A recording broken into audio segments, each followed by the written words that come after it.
Lo voy a repetir hasta el cansancio. Debes leer Vagabond sí o sí. Y no te lo tiro a la ligera porque su dibujo sea buenísimo o porque tenga acción o sea crudo a nivel visual, sino porque es increíble que espadachines de los años 1600 nos den lecciones de vida como lo pueden ser referentes al miedo y como este termina siendo el mayor cazavalientes de todos, pero que a través del entendimiento de este es que podemos crecer y mejorar para alcanzar nuevos horizontes, dejando atrás aquel monstruo que nos paralizaba como les pasó a los protagonistas de este video. Pero bueno, quiero hablar de Matahachi, o bueno, entre comillas Sasaki Kojiro, antes de ir con los ejemplos de la transmutación del miedo, porque es gracias a este hombre que podemos ver el contraste de lo que es estar bien rodeado y de tomar buenas decisiones a lo opuesto, porque ahora Matahachi no es solo que haya caído en un círculo hedonista del que no podía salir, el cual fue alimentado al vivir con alguien como Oko, sino que a pesar de salir de este, salió a la peor de las rutas, que es a la de la mentira, el odio y la ira, ya que a pesar de su deseo de querer cambiar su vida e intentarlo, 5 años de malos pasos pesan mucho, sobre todo si no se tiene un deseo ferviente por querer dejar atrás todo ello, ya que lo que resultó de todo este asunto fue él tomando el nombre de un espadachín reconocido que fue asesinado frente a sus ojos para usarlo de trampolín para mejorar su vida y de ahí hacer sus propios méritos. Eso es lo que hubiera pasado si el chico hubiera aprendido algo de sus errores y más importante, y quédense con esto porque será clave para más adelante, y es si los hubiera reconocido. Pero lo que simplemente hizo fue ahogarse en su victimismo y excusas para no solo vivir a costa del hombre al que le robó el nombre para llevárselo a su familia entre comillas, cosa que nunca hizo, sino para usarlo de zona de confort y no tener que mejorarse a sí mismo. Y a ello súmale que el tipo se reencontró con su madre y su familia, el cual le metió la falsa idea de que Takezo, ahora Musashi y Otsu se escaparon juntos, traicionándolo en el proceso, llenándose de ira para después prometer que ahora Sasaki Kojiro se enfrentará a Musashi Miyamoto, sus nuevas identidades. A mí personalmente todo esto de Matahachi me parece de lo más hipócrita y victimista del mundo, ya que el tipo, lejos de reconocer sus errores y por ende sus consecuencias, como lo puede ser dedicar 5 años de su vida al hedonismo más extremo, traicionar a la mujer que lo esperaba en casa o tomar el nombre de un hombre y hacer de él un trapo, continúa comportándose de la misma manera que lo llevó a odiarse a sí mismo. A ver si este resentimiento barra odio le sirve para reencaminar su vida mediante un golpe de realidad, tal vez dado por el propio Musashi. Ahora, fue importante mostrar primero a Sasaki entre comillas para entender qué es lo que hacen bien Musashi e Inshun, quienes para mí nos dan la mejor lección de todas hasta el momento. Pero primero quiero que entiendan una cosa, y es que estos dos son caras de una sola moneda. Musashi, siendo la de un Ronin que su único maestro fue la naturaleza y que lo único que conocía era el sobrevivir, nada más, ya todos sabemos quién fue él, e Inshun siendo la de un prodigio que a muy temprana edad se convirtió en el maestro de Hosoin, en este caso de segunda generación, teniendo un poderío inconmensurable tanto al punto de que jamás sintió que su vida corriera riesgo en una batalla, ya que este es comparado con un prodigio como Seiyuro, o sea, a ese grado se encuentra el maestro de segunda generación. Pero lo más importante del calvo no es esto, sino es como alguien que parecía imperturbable en su primer combate con Musashi, terminó casi perdiendo la vida por no ver. ¿A qué me refiero con ver? Bueno, Takuan, siendo un sabio como siempre, nos tiraría unas palabras que serían la brújula de todo este arco, y son aquellas respecto a lo que significa verdaderamente ver y cómo el miedo o las preocupaciones nos pueden nublar el juicio, haciendo que estas nos lleven a la muerte. En el caso de Inshun fue por dos motivos, uno el cual nos explica Inegi, el primer maestro de Hosoin y quien hace famosa la técnica de la lanza, y es que Inshun jamás experimentó el miedo por lo mismo que les expliqué antes, pero sobre todo debido a su pasado, ya que su nombre real no es Inshun, sino Shinosuke, quien vivió cerca de estos monjes, pero sobre todo bajo una premisa, y es que él debía ser el siguiente en proteger su clan, y a eso se le añade que el chico empezaba a mostrar una habilidad con la lanza, pero un día todo cambió, y es que en solo un momento su madre, quien estaba a punto de ser abusada, y su padre, quien llegó para protegerla, de repente terminaron muertos sin él poder hacer nada. Fue en un parpadeo, pero el trauma fue tan grande que el chico terminó olvidando todo lo ocurrido y quién fue antes, digámoslo. Pero si bien sus recuerdos para él no eran claros, sus patrones nos denotaban lo contrario, ya que el chico, contrario a lo que debía ser un maestro de Hosoin, que debía tener una calidez para con sus inferiores como la que mostraba Inei, o lo que debía hacer para dejar atrás aquel dolor, se aisló con su poder, convirtiéndose en alguien frío que puso un muro entre él y los demás, no pudiendo nadie acercársele, y nada cambiaría para su primer combate con Musashi. O bueno, sí lo haría una cosa, y es el encontrar por fin al tipo que lo llevaría a pelear hasta la muerte para alcanzar otra dimensión como guerrero, ya que él era consciente de que esto era lo que le faltaba para crecer. hacer, pero se equivocó en algo, y es que a pesar de verlo con sus propios ojos, a un hombre que en incontables ocasiones arriesgó su vida y estuvo a punto de morir como lo fue Musashi, no fue consciente del factor que terminó inclinando la victoria hacia él en el primer encuentro, y eso fue el miedo al que él de alguna manera se sentía ajeno por creer que el pelear hasta la muerte era solo un suceso aislado que debía abrirle la puerta a un nuevo mundo, no dándose cuenta que esto sería una oportunidad de oro para reconocer todo aquello que lo lastraba y lo alejaba de lo que quería hacer. Aunque bueno, dicen que si bien se puede aprender en cabeza ajena, hay cosas que debes experimentar por ti mismo para entenderlas, y así le ocurrió a este chico, porque la segunda pelea con Musashi para él fue muy reveladora, no solo por el poderío que alcanzó su rival, sino porque esta destapó aquel coraza que lo alejaba de los demás, sintiendo por primera vez miedo. E insisto, no es lo mismo hablar del diablo que tenerlo enfrente, ya que este lo llevó a pelear y comportarse de una manera totalmente ajena a lo que había mostrado previamente, pudiendo por primera vez en toda su vida, después de ser derrotado por Musashi y quedando en un limbo entre la vida y la muerte, ver todo aquello que en el fondo hacía que su corazón estuviera intranquilo, dejando todo ello atrás, poniéndose de pie y logrando vencer a Musashi en el segundo round. Y ahora que mencionamos al hijo de la naturaleza, mamita mía, aquí es donde podemos encontrar todo el jugo y el valor de la transmutación del miedo, porque debemos tener en cuenta varias cosas con él. Una es que Musashi siempre fue considerado un demonio, o bueno, Takeso, el que hacía que los demás tuvieran un terror inconmensurable, siendo este el cazador. Y otra es que el tipo venía con el pecho infladísimo con todo lo que ocurrió en el arco pasado, pero a pesar de todo ello, aún rondaban dudas en su cabeza, y más importante, no solo por las palabras de Inei respecto a la fuerza, sino por su amor hacia Otsu, el cual negaba debido a creer que aquello lo alejaba del camino de la espada, cuando realmente lo que lo alejaba de ello eran dos cosas: el ego desmedido que adquirió y una sed de sangre que le nublaría la visión en el momento de la pelea, porque como nos lo hace ver Inei, Jakyu y el maestro de estos dos, que tiene un nombre larguísimo pero que es un duro, esta termina siendo reflejada hacia aquel que la muestra. En pocas palabras, funcionó de espejo, y eso lo veríamos en su primer combate con Inshun, que, y puedo decirlo sin temor a equivocarme, sin saber lo que pasa más adelante, fue la mayor cura de humildad de toda su vida, incluso mayor que la del primer arco, porque allí Takuan lo transforma para mejorarlo. Aquí fue tan bajo al punto al que cayó que Yotaro, el niño que le insistía en que lo dejara ser su discípulo, lo terminó dejando porque no tenía nada que aprender de alguien que huyó de manera cobarde de una pelea. Así de grave fue, y desde el inicio tenía pinta de que saldría mal, porque Musashi, más que estar listo para pelear con una convicción ferviente, estaba tan lleno de dudas e incertidumbres sobre lo que es la verdadera fuerza, que le preguntaba a Inshun si se podría considerar verdaderamente fuerte después de derrotarlo. Ya no teníamos a ese Musashi que le plantó cara a la escuela Yoshioka solo, sino a un monstruo ciego con un lastre en la espalda, ya que a pesar de hacer una pelea decente al inicio, el propio Gion Toji nos hace notar que a Musashi el miedo se lo estaba comiendo vivo, y fue algo progresivo, porque no es como que fuera magia, sino que se iba llenando de a poco de dudas respecto a lo que se supone que debía ser su objetivo, siendo carcomido al punto en el que el tipo le empezó a tirar arena en el suelo despavorido, escapando vilmente como aquel bandido en el primer arco. Todo esto sumió a Musashi en una profunda autovergüenza por ser un cobarde, pero sobre todo por tener el ego desmedido, ya que se comió la película de que por plantarle cara a la escuela Yoshioka ya era el más poderoso de todos, cuando realmente si se hubiera enfrentado a Seijuro, este lo habría matado sin problemas. Todo el entrenamiento que hace con Inei me parece una maravilla, porque entiende perfectamente qué clase de tipo es Musashi. No es un tipo que tenga que tener lecciones puntuales o cosas específicas, sino que es un salvaje al cual debían pulirlo un poco, y así fue, porque más allá de mejorar sus capacidades a nivel psicológico, mental y físico en aquel entrenamiento, lo que realmente lo hizo ganar aquel segundo encuentro contra Inshun fue reconocer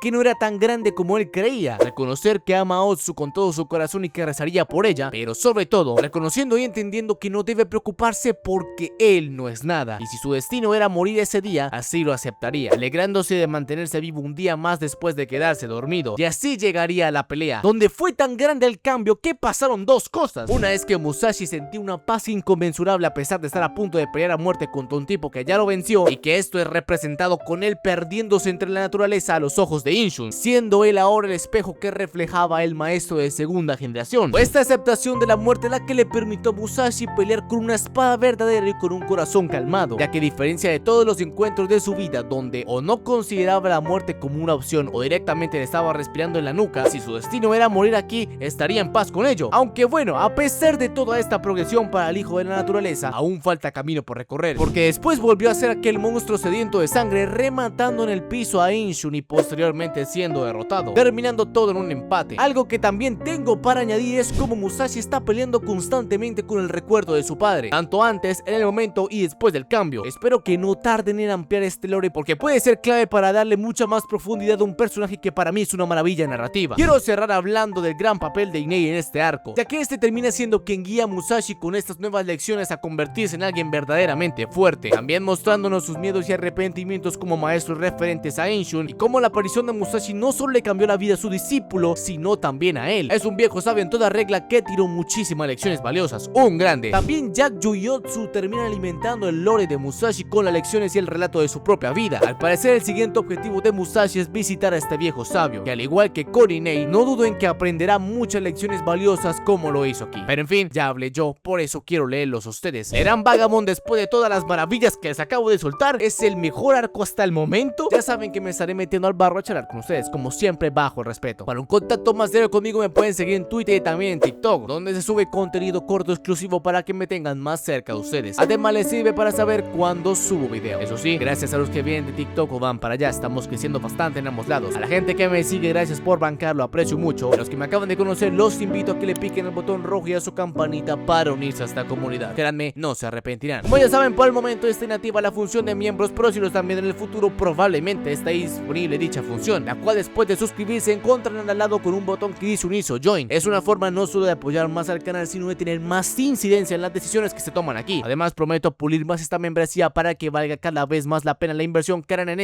nuestro canal. En fin, nos vemos en la siguiente. Tengan un lindo día.